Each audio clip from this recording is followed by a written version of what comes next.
praises. Shalom, shalom, Shabbat shalom. All praise to the Most High. Zechariah, we're coming up to the time of the Passover, as we've been saying. So it's very important that we're staying in the spirit and fighting all of the trials that come upon us. We are going to be tried by the Lord. We are going to suffer persecution.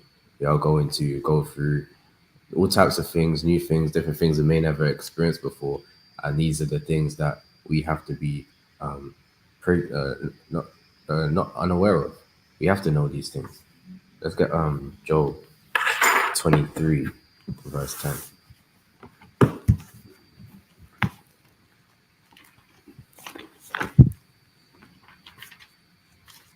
It's the book of Job, chapter 23, and verse number 10, and it reads, "But he knoweth the way that I shall take."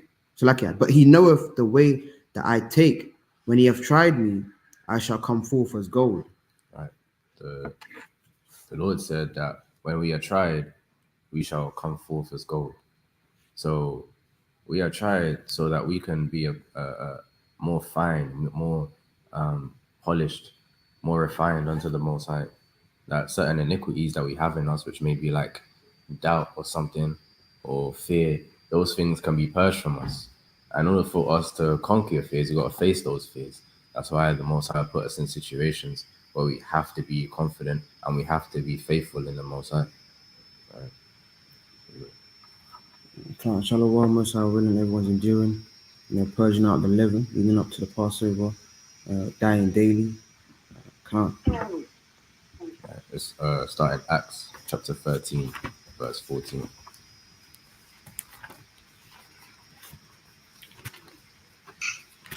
It's the book of Acts, chapter 13, and verse number 14, and it reads, "But when they departed from Perga, they came to Antioch in Pisidia and went into the synagogue on the Sabbath day and sat down." All right. It's important to go into the synagogue on the Sabbath day. Right? Go into a place where you can be around people to get into the word on the Sabbath day, right? And be able to commune and be able to get into these scriptures. You know? And after the reading of the law and the prophets, the rulers of the synagogue sent unto them, saying, "Ye men and brethren, if ye have any word of exhortation for the people, say on." Right. So some people, right, they just think Sabbath day, that's just about getting some sleep in. It's not just about that. It's not just about that. It's about being together, and when you're all on one accord together with your people, you're going to be getting into the words of the Most High. That's what the Spirit of the Lord will have you do. Getting into the words, resonating with the scriptures. It's not gonna have you just snoring all day. Right? We have to go into the words of the Lord. And so what we're gonna go into today is the miracles of Yahawashi. Right? A lot of people, just may not be aware of miracles, or may not believe that they're real. They just say, "Oh, do you really believe Jesus walked on water? Do you really believe that? Was that a parable? Was that real?" These are the questions on some people's minds. Right? So we're gonna try and go into some of the things that Yahawashi was doing and speak about the glory of the Most High through Yahawashi that He placed upon us, that He placed upon His scriptures. Let's go to 1 Corinthians chapter 2, verse 9.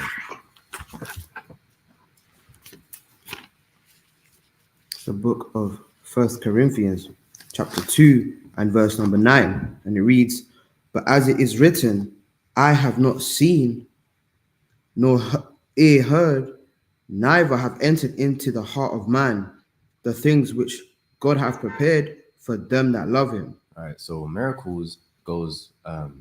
Let's go to the etymology of miracle, brother.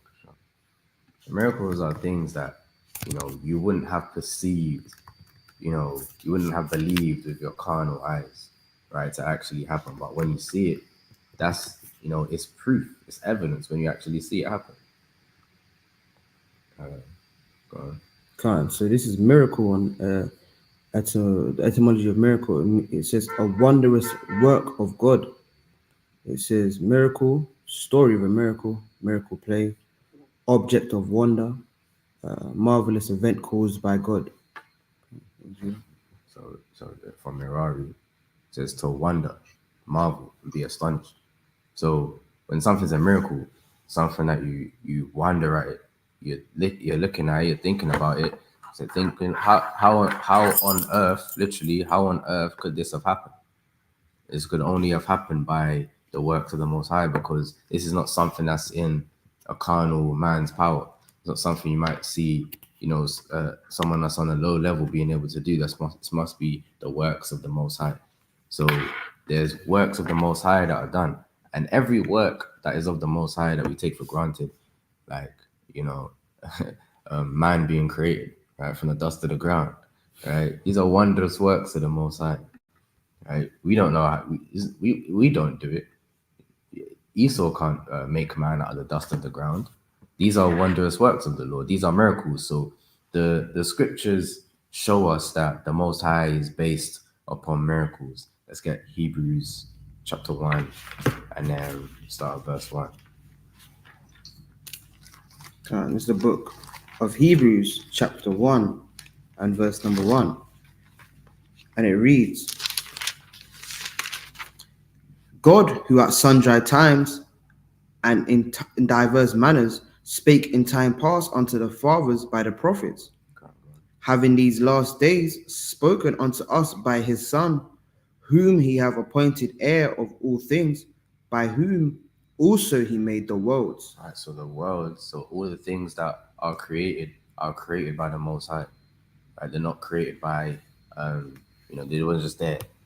And just random sparks. They were all created, and it's a miracle.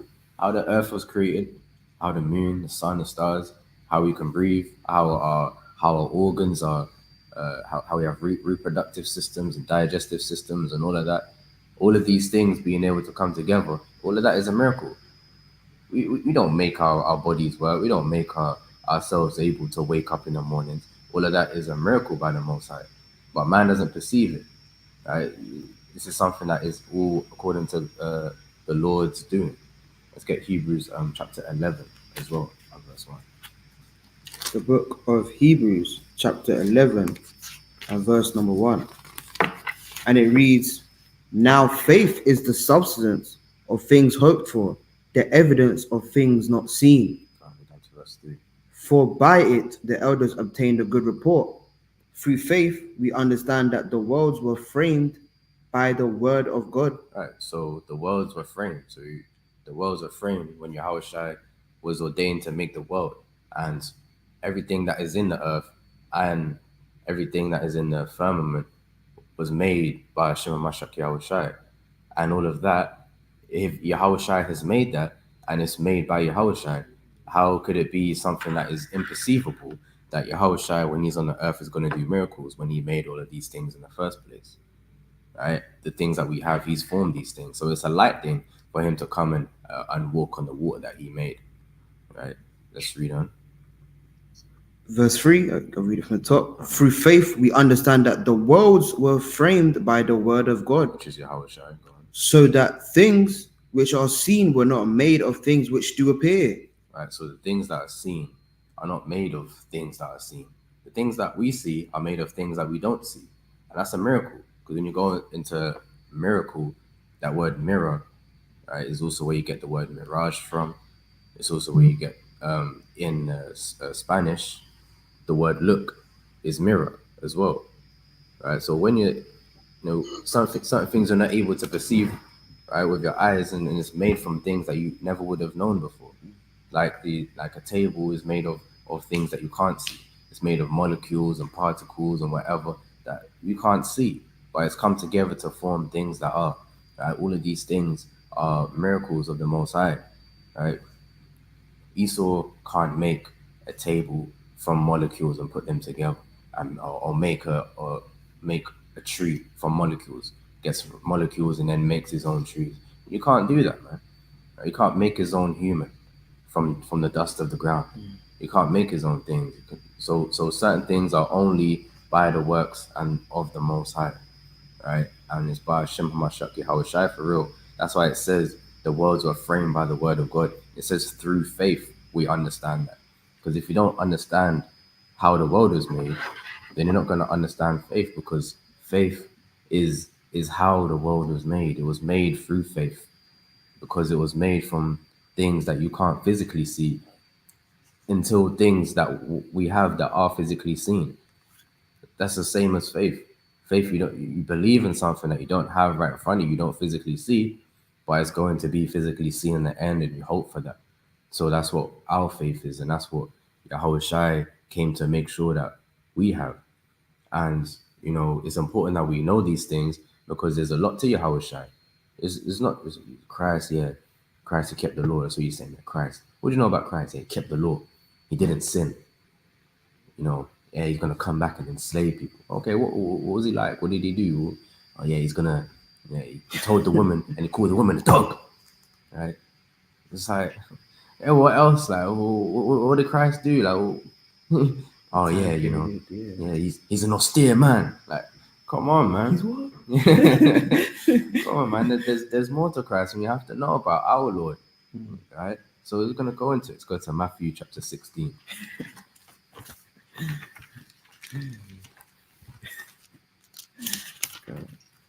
And even in, some people in Christianity say, oh, Christ, all that matters, he had one job and he just came to die for our sins. What else did he do? It doesn't matter. He just had one job to die for. What else is he doing? Like, we have to know. Right? Get to know your Lord and Savior. Let's get Matthew 16 and we'll start verse 5. It's the book of Matthew, chapter 16 and verse number 5. And when his disciples were come to the other side, they had forgotten to take bread. Mm-hmm. Then Yahawashi said unto them, take heed and beware of the leaven of the Pharisees and of the Sadducees. Yahawashi said to beware of the leaven that the Pharisees and the Sadducees have, because they have leaven.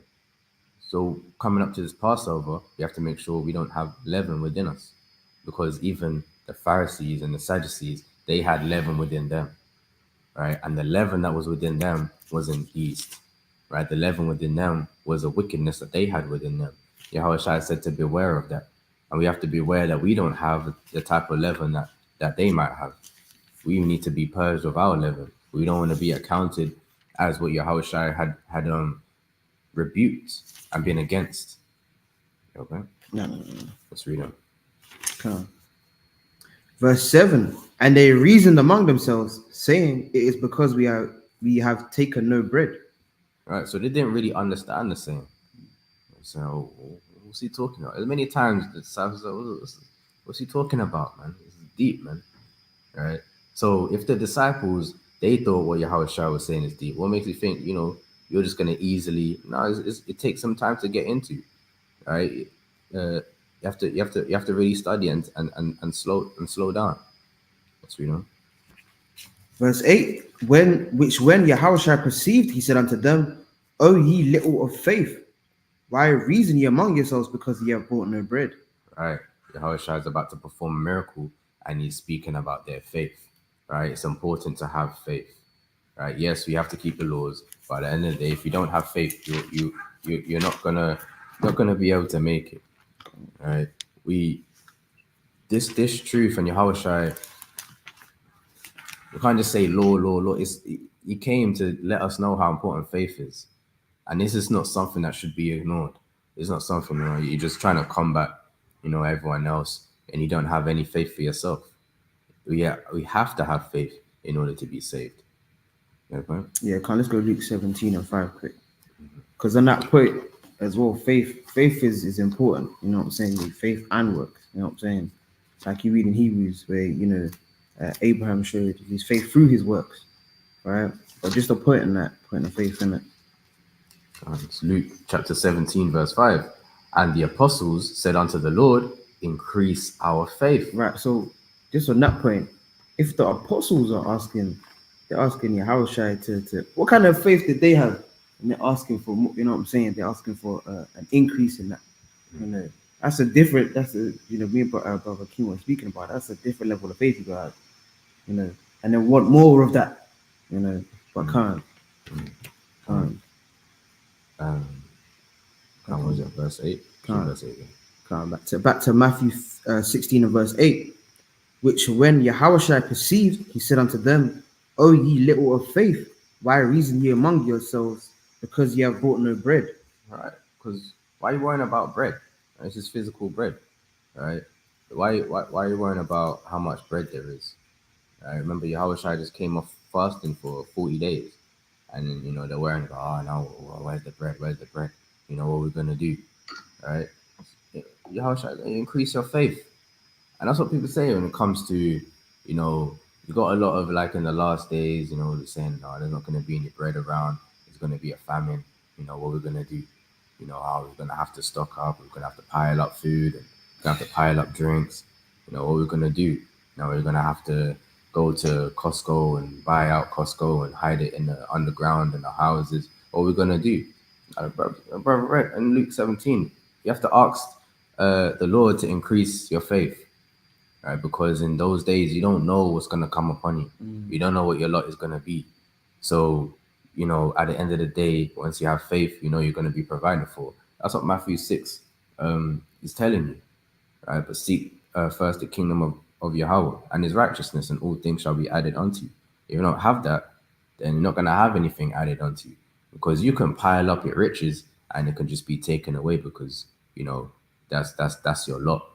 Because maybe that's judgment, or maybe that it just wasn't for you to have, it's for someone else to have. All right, and that's what happens, man. The wicked, right there, the riches of the wicked always gets translated onto someone else. So you don't put trust in that. You don't want to bestow up many goods.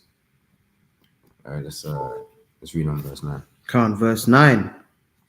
Do ye not yet understand, neither remember the 5 loaves of the 5,000, and how many baskets ye took up? Right, so this isn't even the first time, because he had 2 times where Yahawashi he multiplied that bread, right? And even after that first time, the disciples were still lacking in faith, man.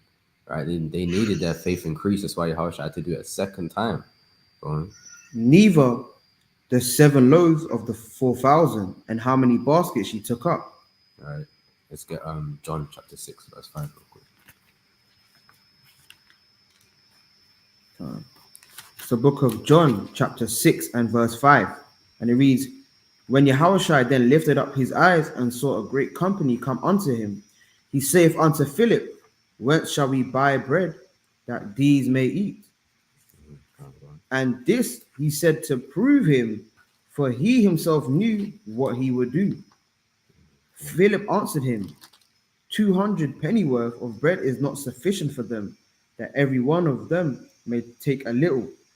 One of his disciples, Andrew, Simon Peter's brother, saith unto him, There is a lad here which have 5 barley loaves and 2 small fishes. Right, so you had the 5 loaves and 2 fish that was given unto Yahawashi. Go on. But what are they among so many? And Yahawashi said, Make the men sit down. Now there was much grass in the place, so the men sat down, in number about 5,000. Right, so you have 5,000 to share 5 loaves and 2 fish. Right, and that's why people be having hard dough bread and fish, man, on the Good Fridays, man. But really, you just added in that custom, man. But so yeah, and fish is lawful. We say, oh, you got to be vegetarian. You have to be vegan. But Yahawashi ate fish, right? So you can't put that upon people and say, oh, in the beginning, we was doing it. Yahawashi, he ate fish many times. He liked fish. He grilled that. Right? He was putting that on the grill, man. Right? He was sizzling that fish and he was eating that. Right? And he came to even help Peter catch more fish. Right? To eat that as well. Right? So Yahawashi, he wasn't a vegan. Right? If you're a vegan, obviously that's on you. Right? But Yahawashi wasn't vegan. That's Verse 11, and Yahawashi took the loaves, and when he had given thanks, he distributed to the disciples, and the disciples to them that were sat down, and likewise of the fishes, as much as they would. All right, so he was able to distribute those 5 loaves among 5,000 people. right? On average, that's one loaf per 1,000. So that's a miracle right there. How he was able to feed 5,000 people with 5 loaves. Let's read verse 12 as well. Verse 12. When they were filled, he said unto his disciples, gather up the fragments that remain, that nothing be lost. There, huh? And let's go to also Matthew 15. And then verse 33. It's the book of Matthew, chapter 15, and verse 33. And it reads, and his disciples say unto him, whence should we have so much bread in the wilderness as to fill so great a multitude? And Yahawashi saith unto them, how many loaves have ye? And they said, 7, and a few little fishes. So multiple times Yahawashi has multiplied this bread unto the people, but even then when doing it, what we read in Matthew 16, is the disciples needed to further understand what that was even about and what Yahawashi was really speaking about. Let's go back to Matthew 16. Start from verse 9 again and read down. It's the book of Matthew, chapter 16, and verse number 9. Do ye not yet understand, neither remember the 5 loaves of the 5,000, and how many baskets ye took up? Right. So you didn't remember? We read in John chapter 6 about the 5,000 who had 5 loaves and 2 fish, and they took up baskets. There was still some left over. You don't remember? All right, read on. Neither the 7 loaves of the 4,000, and how many baskets ye took up? Right, and you had 7 loaves for the 4,000. You did that a second time, and there was even baskets in them. Right, and there was 12 baskets because you had 12 tribes. Because you had 12 apostles, and one of those apostles was Judas. Judas saw these things. Judas saw these miracles taking place, and as he saw the miracles taking place, he still decided to rout Yahawashi, man. Let's read on. Verse 11, how is it that ye do not understand that I spake it not to you concerning bread, that ye should beware of the leaven of the Pharisees and of the Sadducees? Right. So when Yahawashi was speaking about the bread, right, he was letting people know about the leaven that the Pharisees and the Sadducees had. Because, you may have bread in terms of understanding. You may have, you may think, yeah, let's get Sirach 15 and 3. Right? You may have a small amount of bread. And you may think, well, how's that going to feed many people? Right? How is, I don't know all the scriptures. So how am I going to feed 5,000? How am I going to feed 4,000 and I only have, a few loaves of bread? Well, it's not about that. It's about whether there's leaven in your bread or not. Let's read that. It's the book of Sirach, chapter 15 and verse 3. With the bread of understanding shall she feed him, and give him the water of wisdom to drink. Right, so wisdom has bread, right? Wisdom will feed you with that bread, right? That's the sheep. Wisdom's going to feed you with that bread and, give you water to drink. Let's go to Proverbs chapter 9 and verse 1. So when you're being fed with that, you may think, okay, well, I've got wisdom, right, which is spiritually the bread that's being spoken about here, that Yahawashi is letting us know that that bread was about, also understanding. Because with a small understanding, you can feed 5,000, you can feed 4,000 with a relatively small understanding, as long as it is understanding, as long as it is true wisdom. You may only know, I only know like 5 precepts. What am I going to do? I can't teach anybody. You put in your head, you hang your head down. Someone asks you a question, about John 2:16. You say, I only know Isaiah 45 and 17. Don't ask me. That's all I know. I only know this. So you can't be I only spirit, or I'm just this, I'm just that. I'm just a prospect. I can't answer any questions. I'm just a sister. I'll just leave it to the brothers. As another sister asks you a question, you say, I don't know all the precepts, so I'll just leave it to the brothers. No, man, you might not know all the scriptures and all the precepts, but that's not the point. With a small understanding, you can feed 5,000. With a small understanding, right? You can feed 4,000, right? As long as it's real understanding. You got that? It's the book of Proverbs chapter 6. So like Proverbs chapter 9 and verse 1. It reads, wisdom have builded her house. She hath hewn out her 7 pillars. She hath killed her beast. She hath mingled her wine. She hath also furnished her table. All right, so wisdom gets his table ready. It's got bread, wine, meat, fish, wine, everything there, man. And it's all set up for you to be able to eat. You may have a small meal, but you know, a small meal is going to be good for a man that's well nurtured.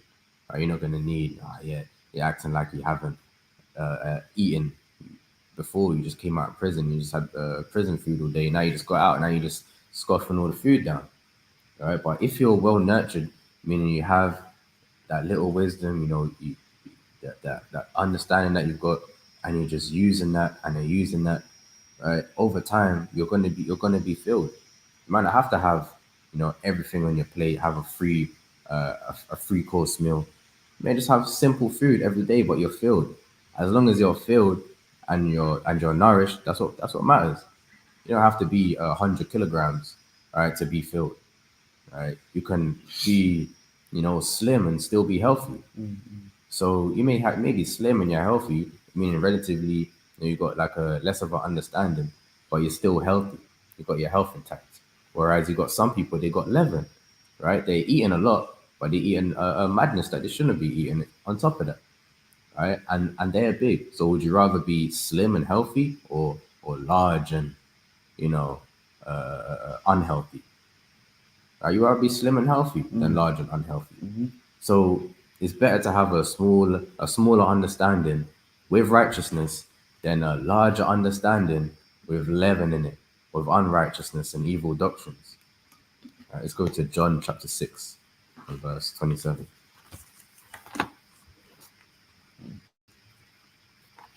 It's the book of John, chapter 6 and verse number 27. And it reads, labor not for the meat which perisheth, but for that meat which endureth unto everlasting life, which the Son of Man shall give unto you. For him have God the Father sealed. Right. So there's a meat which doesn't perish. So this is not physical. This is not physical meat, because you know meat, it does perish. Right? It's not labor for the meat that perishes. It's not talking about a corned beef, man. Right? That you have in labor for the labor not for the meat which perishes, but for the meat which endureth. No, that's not talking about your corned beef that's in your cupboard for 10 years, man, in the back of the cupboard, right? Or them Vienna sausages, man, and chicken sausages you get in the tins, or tuna. It's not speaking about that, right? It's speaking about, right, the works and the wisdom that comes from the word of the Most High. That's what's going to allow us to endure unto everlasting life. So we should be laboring for that bread. We should be laboring for physical food, right? When really we should be laboring for the spiritual food, this wisdom that's going to give us everlasting life. That's what's going to allow you to be filled to the point where you don't have to have anything else. That's what's going to fill you, right? This water and this wisdom and this bread that comes from the word of the Most High by Hashem Mashaki Yahawashi. That's how we are filled. Okay. Let's go to Matthew 16 and verse 12. This is the book of Matthew, chapter 16 and verse 12. Then understood how that they bade them not beware of the leaven of bread. Right, because you shouldn't have the leaven of bread upon us, especially during this Passover period. We need to make sure we don't have leaven within us. Let's go to Leviticus 23. We'll start verse 4.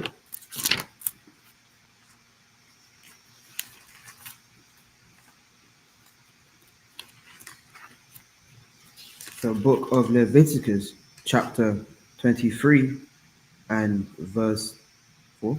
Verse 4. These are the feasts of the Lord, even holy convocations, which ye shall proclaim in their seasons. In the 14th day of the first month at even is the Lord's Passover.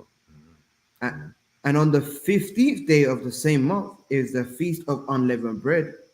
unto the Lord. 7 days you must eat unleavened bread. Right. So for that time period, we don't have any leavened bread, right? And here Yahawashi is telling us, don't. He's not the leaven of the bread that he's speaking about. Is not the physical leaven that you think he may be speaking about, because there's a leaven of bread, and we know bread is also understanding. Because you can also have leaven in your understanding. You can also have leaven in what you think is right, or leaven in the wisdom that you have. Some people, they got wisdom, and then they got leaven in there, right? You may have, people say, Satan, and then they say Satan is Lucifer. They just added that in there, right? And he came down from heaven and took a third of the angels. He was playing music up there. He's probably, I don't know, must have been rapping up there or something. He was spitting bars, doing a freestyle. He was doing link up TV up there. And then, Most High said, no, I don't like all of that rap music. I like gospel music. No, you shouldn't be here. I don't like that type of songs. Get out of here. And started fighting. And then, they was throwing microphones at one another. And then that's how and then he got locked up, and that's why it's called behind bars. Right? It doesn't work like that. That's leaven in the doctrine. Right. Adding stuff in that you added in your own story, added in your own traditions into what the word was. Yeah, the Lord speaks about Satan. All right? You just add in your own story to the end of that. That's leaven in the doctrine. That's leaven in the wisdom. Right? You add in things to it. Right? Your scriptures speak about, going to war with the nations. And now man is saying, oh yeah, I can get 2 harlots. I can get 2 harlots. You got some harlots there. Right? Going off, man. I just adding in leaven into the word. Right? Tarnishing the ministry. The Lord said, when you go into the land, right, and you find the food, you can eat anything that your soul lusteth after, right? Which is thinking about righteous things you may desire. And then people saying, okay, well, I can eat pork and I can lust after the pork, and that's fine because it says you can lust. That's leaven in wisdom. So you can't add leaven to your bread. Make sure your bread has no leaven in it. Make sure your understanding doesn't have any evil doctrine in it. Anything that's going against the scriptures, and anything that is adding to the word, or going contrary to the word, and that's your own mind that you're just trying to add into it, and it doesn't even have anything to do with the word. It actually goes against the word. That will be the leaven that's within you. Like bread. Then you got something that is unhealthy. You don't have unhealthy things that are within you, right? You want to be healthy, purged out of that leaven. Right, so let's go to Luke chapter 12 and verse 1 as well.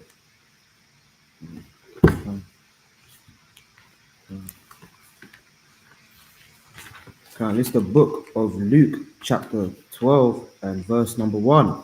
It reads, in the meantime, when there were gathered together an innumerable multitude of people, insomuch that they trod one upon another, he began to say unto his disciples, first of all, beware ye of the leaven of the Pharisees, which is hypocrisy. Which is what? Hypocrisy. All right. So the leaven of the Pharisees wasn't that they was walking around with yeast on them. It's because they were hypocrites, right? They had leaven in their doctrine. They had leaven in their understanding, meaning they did speak some parts of wisdom. However, within that, they had their own thing hidden in that. Because that's what you do with leaven. You kind of hide it in the dough, right? And then it was baked, and then you see it. Because if something's unbaked, that's why the Lord said the fire, it proves things. Right? Because when something's, when it's unbaked, you might not know there's leaven in there, but once it's baked, you kind of see it starts rising. And that's the Lord trying you and putting you through the furnace. Then he's going to see whether you've got leaven in you. Right? That's what furnaces are. That furnace is also an oven. The Lord puts you in the oven and see what type of leaven is in you.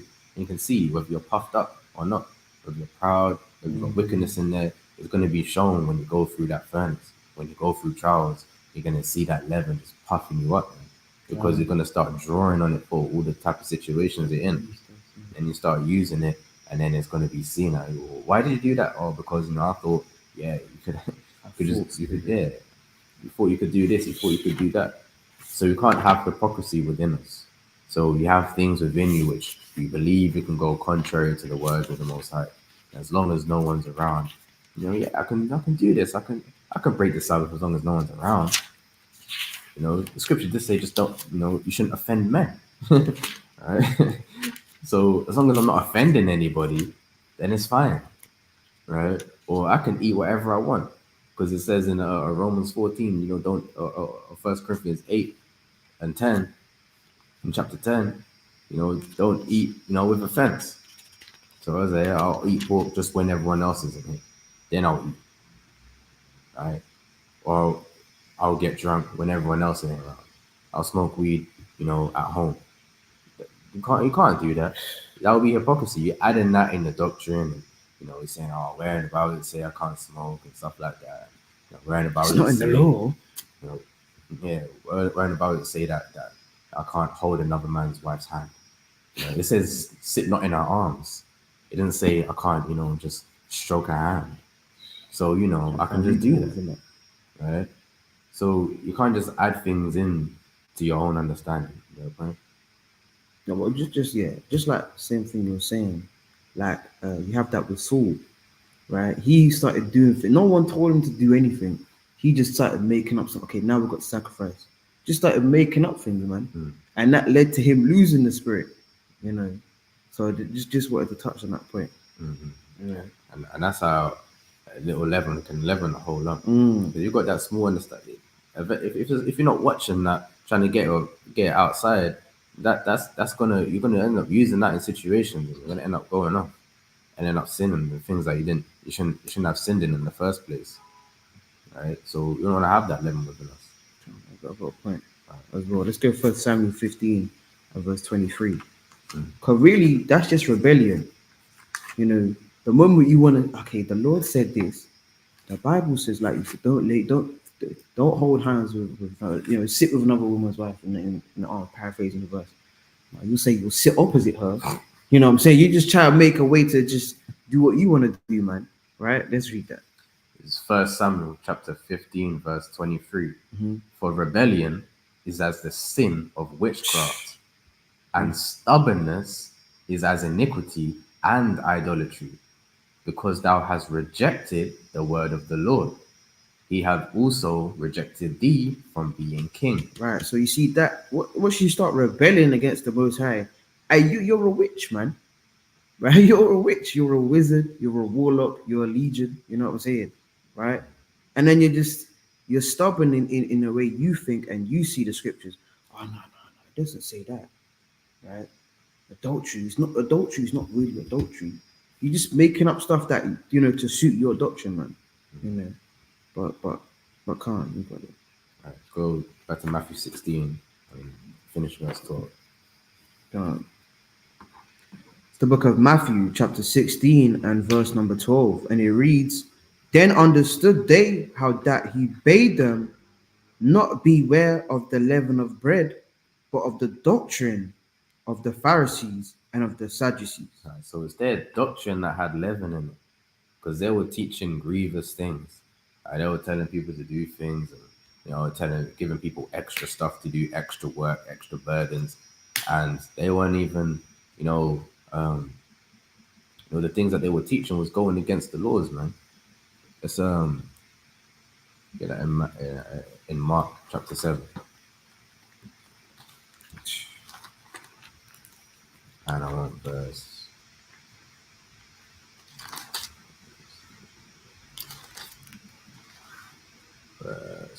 9. This is the book of Mark, chapter 7 and verse number 9. And he said unto them, "Full well ye reject the commandment of God, that ye may keep your own tradition." Right, and that's as we just read, that's witchcraft, right? And idolatry. Right. It's rejecting the commandments to do your own thing, basically. Let's read on. Verse 10, "For Moses said, honor thy father and thy mother, and whoso curseth father or mother, let him die the death. But ye say, if a man shall say to his father or mother, it is korban, that is to say a gift, but whosoever thou mightest be profited by me, he shall be free." Go on. And ye suffer him no more to do aught for his father or his mother, making the word of God of none effect through your tradition, which ye have delivered, and many such like things ye do. Right. Do ye, So, Salaki? and this is similar to what churches do. Right? They say, all right, go and give your gift, go and give your offering, go and give your tithes. Instead of allowing people to look after their families, like, no, don't look after your family. No, give us this money, and then you'll be blessed with greater. Right? That's going off because the Lord said to honor thy father and thy mother. People may have, elderly parents that are still, they're still alive, and the Pharisees are saying, look, it's better that you give this gift instead of you looking after your parents. Right? So they're spending the money that they got, just given this offering or the wealth that they got to give this offering instead of just looking at on being able to honor thy mother and thy father to keep the commandments. So their traditions that they had made it impossible for people to keep the commandments. So that's how they that's how they had leaven in their doctrine, that their doctrine would actually cause people to sin, right? It was their own thing that they added in, and what that ended up in is people not being able to honor their parents, which is actually what the commandments are speaking about and teaching us to do. So we can't have leaven in our doctrine, and that's the bread that Yahawashi he multiplied was unleavened, right? He multiplied a bread of understanding. So you may have, let's get Sirach 19 verse 24. You may have, maybe a lesser understanding, but the Lord can multiply that understanding unto more and more. And you may be able to feed a 5,000. You say, oh, I can only bring it out to like 2 people, maybe, that's about it. So I can't really teach much more than that. Oh, the Lord can multiply that understanding. Yes, Sirach 19 and 9. Verse 24. Can't select it. It's the book of Sirach or Ecclesiasticus, chapter 19 and verse 24. He that hath small understanding and fear of God is better than one that have much wisdom and transgresseth the law of the Most High. So you want to have, if you have a small understanding and fear the Most High, that's your unleavened bread right there. Right? It's better than one that has much wisdom and goes against the Lord. That's that leavened bread. So that's what Yahawashi is going to multiply the man that has unleavened bread. He's going to multiply the man that is teaching and he's doing those things. But the man that's teaching and not doing those things, he's not going to multiply him. He's going to subtract and divide him, right? Unto nothing. Let's get Sirach chapter 31 as well. And we'll start verse 19. It's the book of Sirach, chapter 31 and verse number 19. A very little is sufficient for a man well nurtured. Right, a little amount of bread is sufficient for a man that's well nurtured. For someone that's mature and knows how to fear the Most High and has put away childish things, right? A little amount of wisdom is going to be able to nourish him, right? Because you're not wicked. You don't have to fill up this bottle and it keeps leaking all the time because you're very well sealed.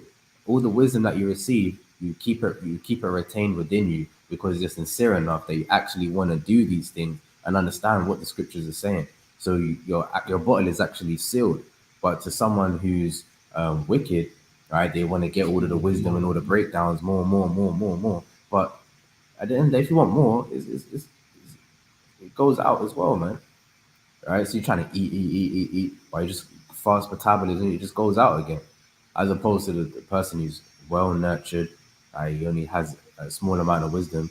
That's fine if he's actually retaining it, because at least at the end of the day, he's got some wisdom left. Whereas someone who's wicked, right, pouring wisdom in him, right, more and more, and then he doesn't have anything left because he's just wicked. He just lets it go when he sees his mandem. He sees his mandem. His wisdom just goes now. He break down the scriptures, sees a mandem. Let's go Tottenham Court Road and get some. Start getting free girls a day or something, stuff like that. Let's finish that. And he fetcheth not his wind short upon his bed. Right. So man, You want to have a small amount of understanding if that's what your lot is. Don't try and I'm trying to get everything in. I've got to have all the breaks. Yeah, got to get this. Cheat code spirit. Yeah, because you get the next deepest breakdown, man. You're trying to find out what's the deepest. Yeah, what's that deepest breakdown? You don't have to do that. As long as you are retained and the word of God is retained in you, that's the main thing. All right, let's go down to verse 23. So, verse 23, it reads, whoso is liberal of his meat, men shall speak well of him. So the bread that you have, you want to be liberal with it, and people are going to speak well of you, meaning you're not stingy, right? You're not tight, right? You're not, yeah, you come around, you always just take, but you never have anything to offer. That's off, man. People are going to speak well of someone, and you're going to have a good name. Oh yeah, Brother Cashapp always comes through. He always comes through with the snacks. He always comes through with the food. Right? People are gonna speak well of him that is liberal of his meat. Right? People that they don't give around nothing. Just don't have anything. Just to themselves, and you see them grow, and you see them like putting on weights, and just put on some weight. Putting a few kilos. And then you're just out there just starving. Man was putting on kilos, right? For what, man? Right, to start making your weight classes, trying to put on a few kilos, because you want to start fighting and put on the weight classes.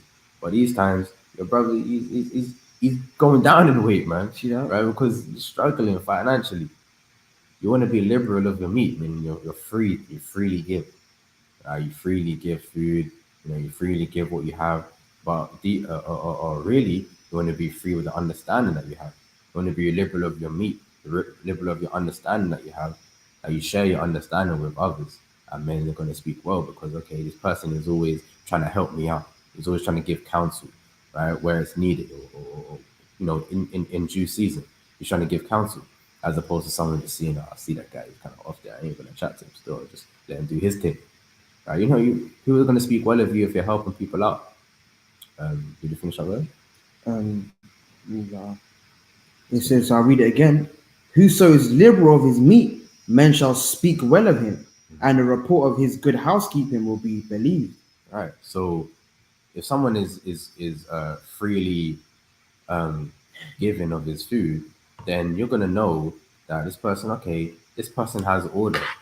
This person, so and for like a single sister, right? You'll be able to know, okay, if this person is, if this guy, you see him like, giving out food, or he's sharing stuff like that, you're able to know, okay, this man obviously would be able to run a household because he's able to set things up where he can set food aside and have food enough for himself. That takes structure, discipline, and order. So you can tell from a man shall be known by his fruits. That's why it says the report of his good housekeeping will be believed, because you see from his works that he must be good at these things. Right? Let's read on. Verse 24. But against him that is a niggard of his meat. There's a what? Is a niggard of his meat. The whole city shall murmur, and the testimonies of his niggardness shall not be doubted of. Right. So if you're not liberal of your meat, and you're just a niggard of your meat, people are going to murmur against you. They say, guys, you came just piling on pounds, man. You're getting a bigger belly, getting bigger arms, and, you're talking about, I got this fight coming up, and you're just putting on weight. I'm going to the gym. I've got my protein shakes. I'm getting big, and you don't have no food to share, man. Right? You're not even sharing that with nobody else. Just here. Yeah, man. That kind of spirit. Yeah, man. And then that same niggard is asking about, you got any food? You got any food? Have you got any food, man? What's going on, man? Right? So you can't just have your hands in people's stuff, and you're not really sharing, man. Right? Like I say, man, sharing is caring. So you have to. Don't be a niggard. Yeah, you have to share your bread. Right. That's what Yahawashi came to do. That was his miracles. He shared bread. So if you're not sharing bread, you're not an Israelite, man. You're not in this truth if you don't share bread, if you don't break bread. When was the last time you broke bread? go to John chapter 5, verse 2. If you're not breaking bread, man, you're not in this truth, man. Right? And you say, oh, you know, Yahawashi, he just came to keep the law. He didn't come to break bread. He didn't come to share. Because the law is the bread. So why would he break the bread? That means he broke the law. Yeah. See. Yeah, man. That's 11. Right there. It's a book of John chapter 5 and verse number 2. And it reads, now there is at Jerusalem by the sheep market a pool which is called in the Hebrew tongue, Salakia, Bethesda, having 5 porches. You can get that in the Strong's Bethesda. Right. So I'm going to go into another one of Yahawashi's miracles. He did many miracles. Right? It's going to be another one and another one. You're just going to keep going, man. Because he didn't just do one thing. He didn't, oh yeah, Christ, he just walked on water and he died. We've got that video on the channel, man, where that guy is you know, he's justifying being drunk because Yahawashi turned water into wine. Again, that's leaven. Right? That's straight leaven. You can't, yeah, Yahawashi, he turned water into wine. You know, that's why I can be a drunkard.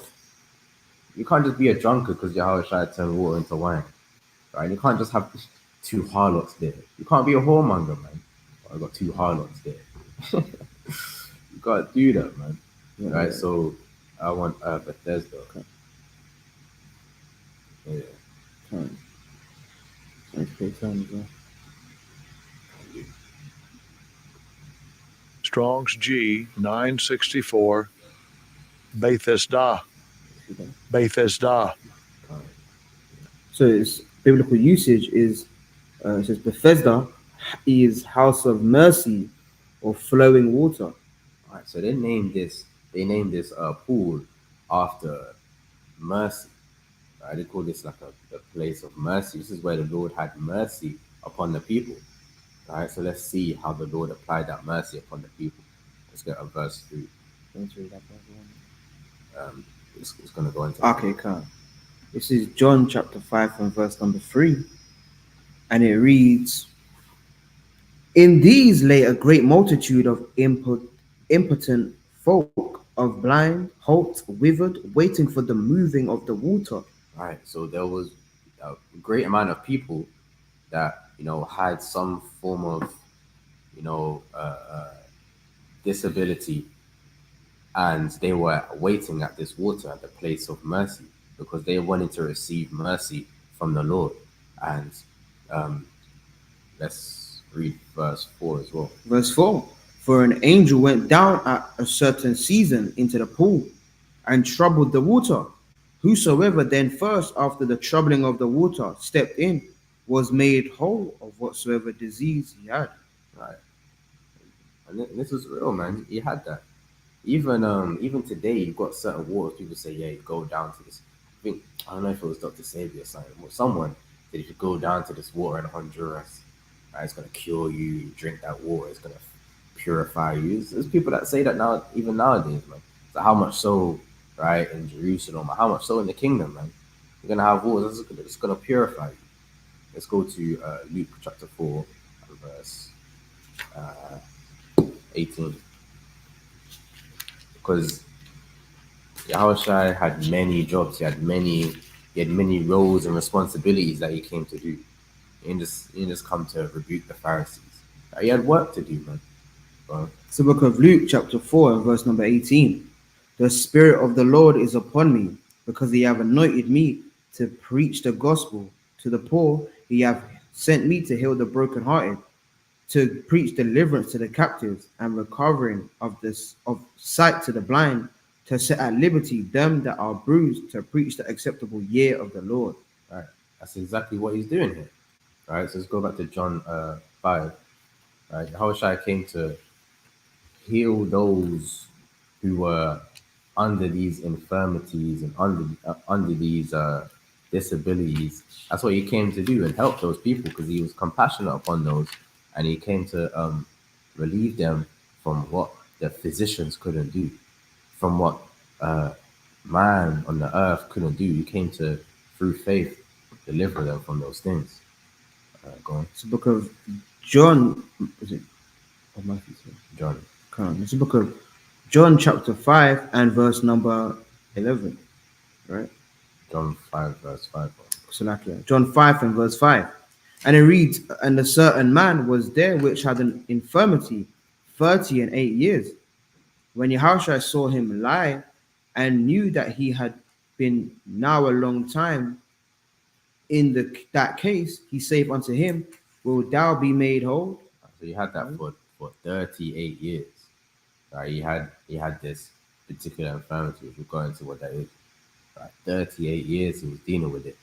Right? And he was there for a long time, right? Trying to receive mercy, trying to get healed.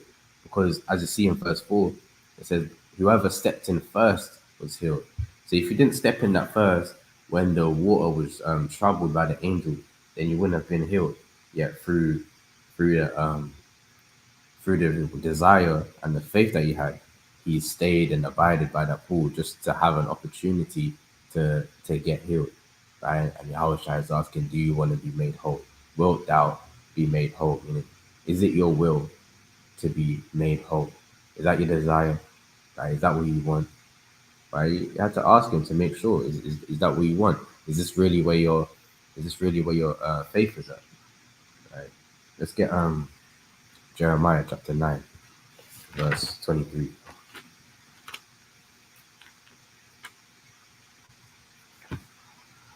The book of Jeremiah, chapter 9, and verse number 23. And it reads,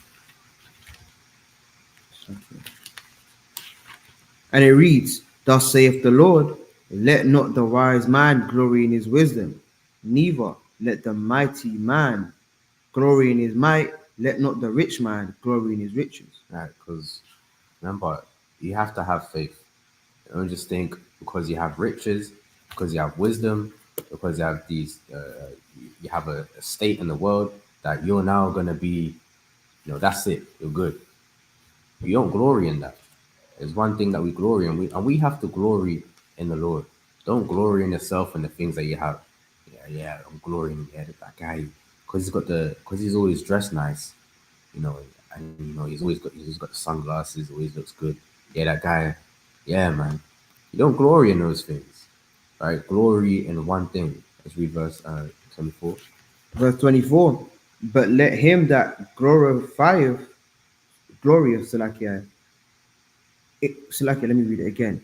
But let him that glorieth glory in this, that he understandeth and knoweth me. Right, that's what we should glory in. Glory in that you know the Lord. Like, do you know the Lord, or you just know, oh yeah, but those mine enemies, right? But those mine enemies, right? Or Revelation 2:26. That's not you knowing the Lord, man. What was he?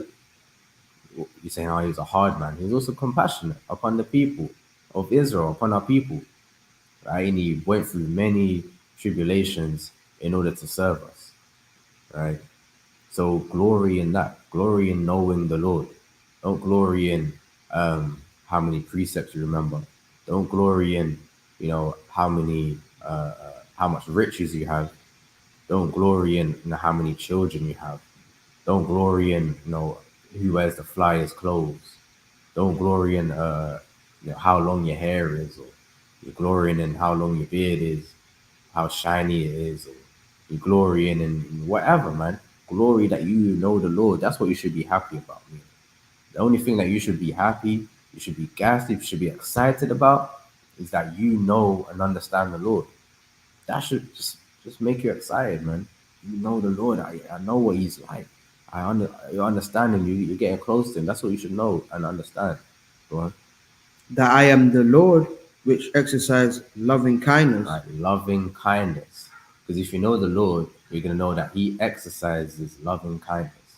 I mean, he executes with a kind-heartedness to him. Go on. Judgment and righteousness in the earth. For in these things I delight, saith the Lord. Right, so he's letting you know the Lord's letting you know what he likes, what makes him happy, what gets him going. Right, he likes loving kindness, judgment, and righteousness. That's what the Lord likes. Some people don't like loving kindness. If you don't like loving kindness, you don't know the Lord. You have to be someone who likes loving kindness, right? You like to be loving and kind. That's what loving kindness is in the word, isn't it? Right? It's not hard to do, but for some people it is. But you have to have a loving heart and a kind heart towards your brother, towards your sister. Otherwise, you're not showing that you're demonstrating that you know the Lord. You can't just be, all stiff and, you don't have any type of soft heartedness to want to help people or bear people's burdens. This is what the Lord is all about. He bears our burdens. Let's go to Tobit. Did you have a point? Go to Tobit chapter 12, verse 14. So you had this water that was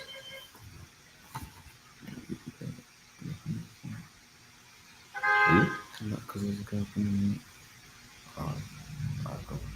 Let's read it. Okay. Let me get it real quick. This is Tobit chapter 12 and verse 14. It says, "And now God have sent me to heal thee and Sarah thy daughter-in-law." So God has sent this angel, right? I'm going to read on verse 15. It says, "I am Raphael, one of the 7 holy angels." So God, right, can send an angel in order to heal, right? That's why an angel went down in a certain season into the pool, because God sent that angel in order to heal, right? In order to heal us and our people, right? That was the purpose of that angel being there, right? It says, "I am Raphael, one of the 7 holy angels, which present the prayers of the saints and which go in and out before the glory of the Holy One." So healing can come via, these particular angels, right, which can come. And in this instance, came into the pool. It put a spirit on the pool to where anyone who stepped into the pool received mercy and was healed from whatever they had. That's why you had blind people there. They could be healed of their blindness, right? You had the halt and the withered, that people who couldn't walk, right, had maybe arthritis or whatever they had, whatever thing they had. If they went into the pool, they'd be healed of it. And that's how, an angel, it could have been Raphael, came down and put that onto the pool, and people were healed of whatever they had. Now let's go to 2 Kings, chapter 5. And that's also, a spirit to the fact that it's water as well, because water can wash and cleanse you away, and cleanse away. Right? You maybe made alkaline water, had a perfect pH. That's 2 Kings chapter 5, verse 8. So book of 2 Kings chapter 5 and verse 8. And it reads, "And it was so when Elisha, the man of God, had heard that the king of Israel rent his clothes, that he sent to the king, saying, Wherefore hast thou rent thy clothes? Let him come now to me, and he shall know that there is a prophet in Israel." So you had Elisha, right, the chief prophet at the time, and he's the one who is getting a powerful name among not just Israel, but the other nations, right? And he's going to show how important he is, right, being a disciple of Elijah. Let's read on. Verse 9. So Naaman came with his horses and with his chariot and stood at the door of the house of Elisha. And Elisha sent a messenger unto him, saying, Go and wash in Jordan 7 times, and thy flesh shall come again to thee, and thou shalt be clean. All right, so you had, right, times of people being cleansed by the waters that were in Israel, right? And Elisha said, Go and wash in Jordan 7 times, and your flesh shall be clean. Go on. Verse 10. So like it, verse 11, but Naaman was wroth and went away and said, Behold, I thought he will surely come out to me and stand and call on the name of the Lord his God and strike his hand over the place and recover the leper. Right. That's what people think when it comes to miracles. They think it's going to be something deep, something, we're going to come out, get starved, and just bang down 3 times. And, the earth, there's going to be an earthquake. Everyone starts shaking, and then, table starts rattling, and then, because a miracle is about to happen. But a miracle can actually be very simple. It doesn't have to be, the sea splitting in two. It doesn't have to be that. There's different types of miracles. If something's a miracle, then I'm trying to see 5,000 million locusts just flying in right now, and then I'll know. Then I'll know that's good. There's miracles that are, some things that we kind of just take for granted, right? If being healed by a disease, that's something that people can take for granted. But people, they want to be healed, some magnificent way. But you have to give glory to the Lord when you're healed of a disease, or give glory to the Lord for things, because you don't know how it happened. You're just expecting. And it's the same with the scriptures. You say, the man was rough and went away. Who are rough and walk away when, they ask, who wrote the Bible? And say, well, the Most High, you see, he used man to write the Bible. Say, nah, see, that's why I don't believe in that. And they get angry and walk away. Why? Because what? They want the Lord to come down and strike his hand over the place, and then they're going to believe. So people, they want to see these, they give higher standards for God than they have for themselves. You have to, have faith, right, at the end of the day. Because the man, he was lacking faith. He was lacking faith that the waters could clean him. And that's to show how mighty this man was and the people were, that they had faith and that they could be clean from their infirmities. Let's get Psalms 103, verse 2. It's the book of Psalms 103 and verse number 2, and it reads, "Bless the Lord, O my soul, and forget not all his benefits." Right. So you should not forget all of the Lord's benefits, all of the things that the Lord does to allow us, to look after our families. You shouldn't forget all of what the Lord does to allow us to do that. That would be wicked, man. Just forget. I forgot the Lord, is the one that, took this, allowed the sun to be out today. I thought it was just Esau, just pre-predicted it. Right? The Lord makes all these things happen, man. Right? For you to be warm and you have clothes on, and you can have more children. Right? The Lord allowed you to have more children. Right? You got a wife. The Lord allowed that, saying, "No, I got a wife because I got good game. I got Riz. I got good Riz. That's why I got a wife." No, man, because the Most High allowed you to have a wife, man. Right? Likewise for a wife, I got a husband because because glorying and things. No, man, the Most High allowed you to have a husband, right? Because some people, they don't. They're lonely and all types of stuff. And the Most High allowed that. Don't forget any of the Lord's benefits. Let's read verse 3 as well. Verse 3, "Who forgiveth all thine iniquities, who healeth all thy diseases." All right, he forgives our sins and he heals us from the things that we have. Right? It's him. That's why we shouldn't forget his benefits, because it's him that forgives us, and through him we are healed from our diseases. We are healed from the things that we are going through. Right? Let's go back to John chapter 5 and verse 6. Read verse 6 again. The book of John chapter 5 and verse number 6, and it reads, John chapter 5 and verse 6, and it reads, "When Yahawashi saw him lie and knew that he had been now a long time in that case, he saith unto him, Wilt thou be made whole?" Would thou be made whole? Because Yahawashi came for these situations to actually help people that were in desperate need. Man, 38 years he hasn't had anyone to heal him from what he's going through, right? And he may have, today it may be something that you may not think that you would be able to be healed by.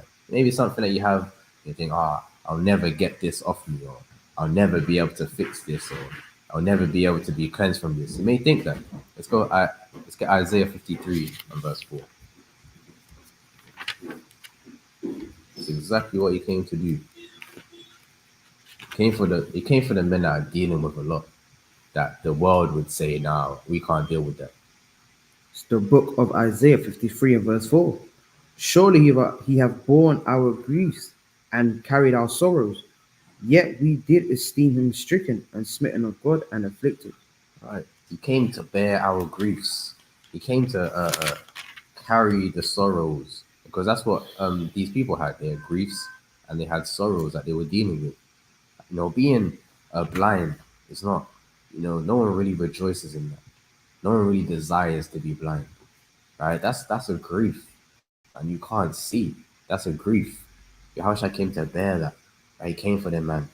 Right? The people that they're not able to walk, right? They're not able to use their hands, right? They're lepers. He came for those people. They're ostracized from society.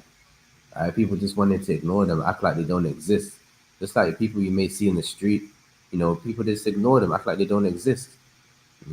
They see them in the street and then just turn out of their head, act like, "Oh, I didn't see that person."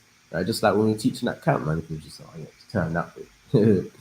Right? That's how people treat people. They want to act like just don't exist. They'll literally just force it into their existence. And this is how these type of people are treated. Yahawashi came for these people. Yahawashi came for the people that everybody ignores. Right? The people that people ignore in this world are the people exactly who Yahawashi came for. Man. That people will get ignored because they're the ones who are going to get attention from the Lord. The world's not giving them attention, but the Lord will give them attention. Right? The Lord will care them and cater to them. Right? Let's get Matthew chapter 20, verse 28. Yahawashi came to do the works. Right? That's what his miracles were about. Right? Doing the works that were necessary to heal the people. It's the book of Matthew, chapter 20 and verse 28. Even after the Son of Man came not to be ministered unto, but to minister and to give his life a ransom for many. Right. So he didn't come to be ministered unto. He didn't come to, everybody clean me. He just sat back, everybody clean me. And he had like 10 sisters feeding him grapes and, watermelon and, chicken wings. And their brothers he said, your brothers kind of sharpen the swords. And, yeah, man, let's look mighty. For the gram. Yeah, and Yahawashi is taking pictures like that. Right, and he's doing that. Throwing up for the 12 and that. Yeah, the 144. Yeah. He wasn't doing that, man. He had work to do. He was going out ministering. Saying, what do you guys need? And there was so much stuff for him to do that he barely got rest, man. There was always works for him to do, man. His righteous line was ringing, man. And he had to do the work. Okay? He had to do the work, man. Whatever time of day it was, man. He had to get sleep when he could get it, man. Or if it was on a boat, he had to get it in. Let's get Deuteronomy 28, verse 50. All right, from all day, man, till nighttime, they're putting in the works, man. It's the book of Deuteronomy 28 of verse 50. Book of Deuteronomy 28 and 50. A nation of fierce countenance, which shall not regard the person of the old, nor show favor to the young. Oh, so that's verse 59. Verse 59. Deuteronomy 28 and verse 59, and it reads, Then the Lord will make thy plagues wonderful. Let's start verse 58. Verse 58. If thou wilt not observe to do all the words of this Lord that are written in this book, Salakia, that thou mayest fear this glorious and fearful name, the Lord thy God. Right, should be Yahweh. So if you don't observe to do all these commandments, right, that are written in the book, what will happen? Then the Lord will make thy plagues wonderful, and the plagues of thy seed, even great plagues, and of long continuance. Right, and of long continuance. So you have people that were plagued, and then they had particular diseases, or for a very long time. Why did they go through these things? Because they weren't keeping the laws. Yahawashi came for those who weren't keeping the laws and the things that came as judgment for those situations. That's why he came from the fatherless, the widows, all of these things come, right, out when people are not keeping the laws, man, even from the beginning of Adam, how we have death within us. Right, let's read on. And saw sicknesses and of long continuance. Right, that's what would happen. The Lord would increase our sicknesses, because at the time of Yahawashi, which, we should all know that we were under captivity. We were actually servants at this point.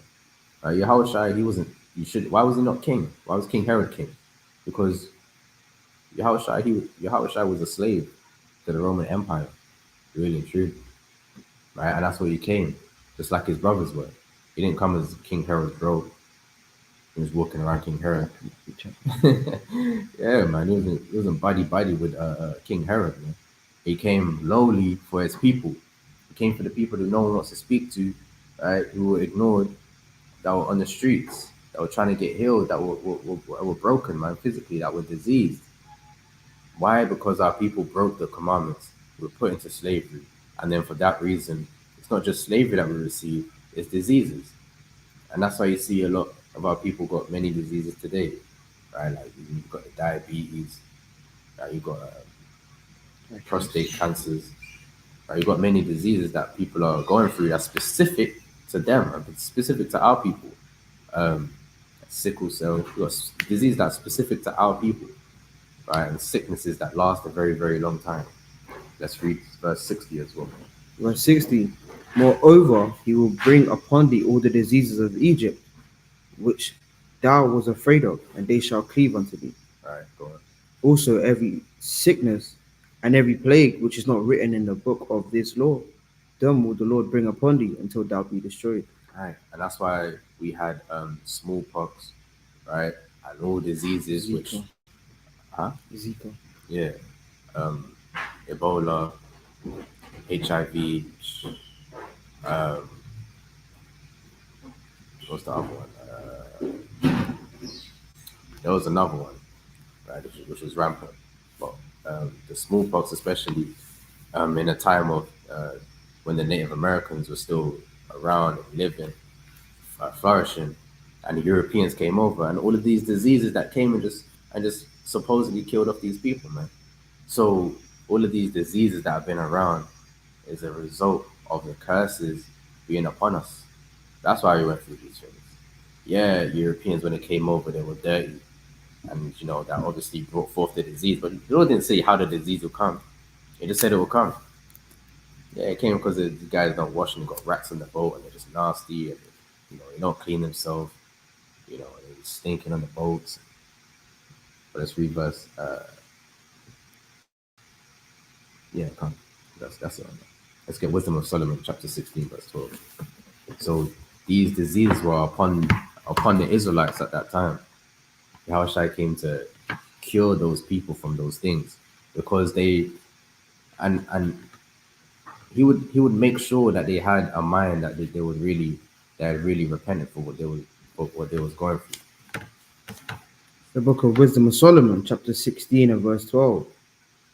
For it was neither herb nor mollifying plaster that restored them to health, but thy word, O Lord, which healeth all things.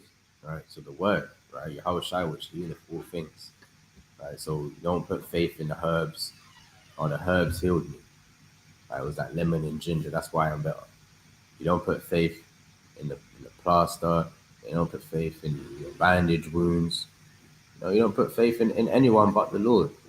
That's where healing must come from. Right? Let's go to John chapter 5, verse 7.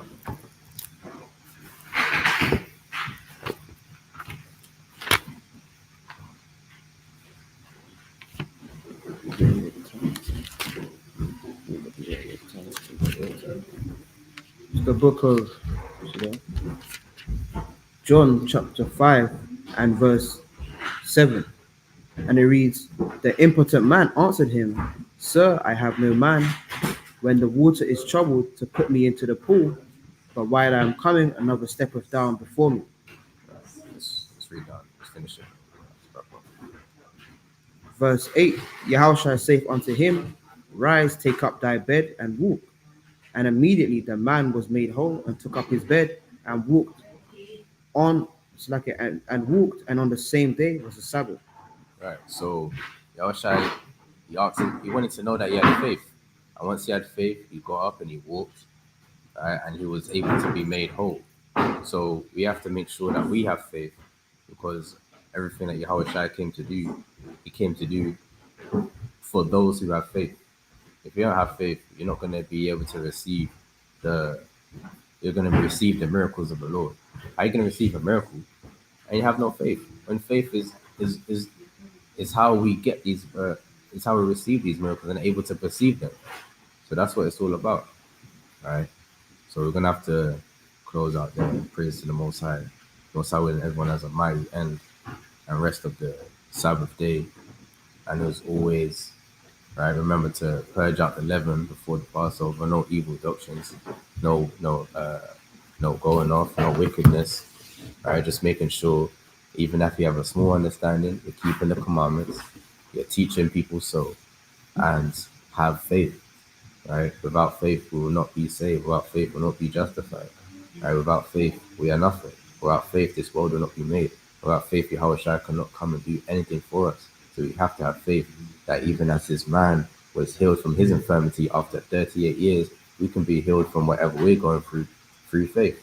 Right, so all praise to the Most High. Shabbat Shalom. Shalom.